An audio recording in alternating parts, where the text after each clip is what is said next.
कक्षा 8 गणित UP board chapter 3 घनमूल। सामूहिक चर्चा कीजिए। प्रश्न 1/27 का घनमूल बताइए। प्रश्न 2 64/125 का घनमूल कितना होगा। प्रश्न 3 0.001 का घनमूल क्या होगा।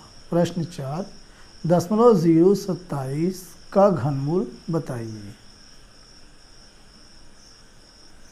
प्रश्न 1/27 का घनमूल बताना है। इसके लिए हम क्या करेंगे, घनमूल का चिन्ह बना लेंगे। इस प्रकार से 1/27 लिख लेंगे बराबर घनमूल का चिन्ह बनाएंगे। इसके बाद यहाँ पे 1 है, 1 को लिख सकते हैं 1 गुणा 1 गुणा 1 1 ही रहेगा। और 27 का गुणनखंड करेंगे 3 गुणा 3 गुणा 3। तो यहाँ पे जब घनमूल होता है तो 3 का जोड़ा बन के बाहर आता है। तो यहाँ अंश में 1 आ जाएगा और हर में आएगा 3। तो 1/27 का घनमूल 1/3 है। यही इसका आंसर है। सेकंड क्वेश्चन में 64/125 का घनमूल बताना है। तो यहाँ हम घनमूल का चिन्ह लगा लेंगे और इसके अंदर 64/125 को लिखेंगे बराबर घनमूल का चिन्ह लगाएंगे।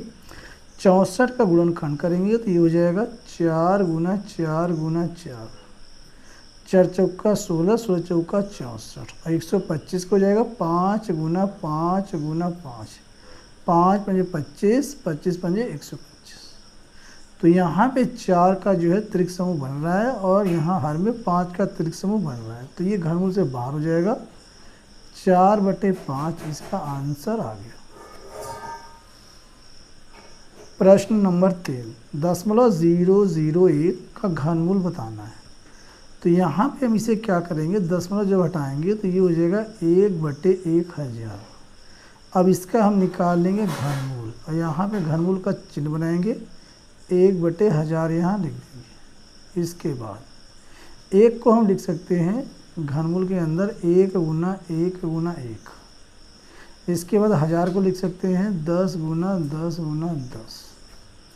तो यहाँ 1 का त्रिक समूह बन रहा है, घनमूल से बाहर हो जाएगा बटे में। 10 का भी त्रिक समूह बन रहा है, ये भी घनमूल से बाहर हो जाएगा 1/10।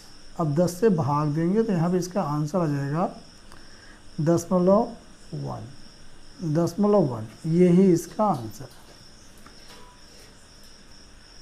इसे हम 0.1 भी लिख सकते हैं। अब यहाँ पे आता है प्रश्न नंबर 4। इसमें हमें क्या करना है, 0.027 का घनमूल बताना है। तो इसे भी जब हम दशमलव हटाएंगे तो ये हो जाएगा 27/1000। अब इसका निकाल लेंगे हम घनमूल। तो 27 बटे हो जाएगा 1000 घनमूल के अंदर घनमूल का चिन्ह 27 का गुणनखंड करेंगे 3 गुना 3 गुना 3, 3 त्रिकन होती हैं 27। 1000 का गुणनखंड करेंगे तो 10 गुणा 10 गुणा 10 हम कर सकते हैं। अब यहाँ अंश में 3 का त्रिक समूह बन रहा है, घनमूल से बाहर हो जाएगा। और हर में भी 10 का त्रिक समूह बन रहा है, यह भी घनमूल से बाहर हो जाएगा। तो यहाँ पे 10 से जब भाग देंगे ये आ गया 3/10। 10 से भाग देंगे तो आ जाएगा 0.3। यही इसका आंसर है। Thanks for watching.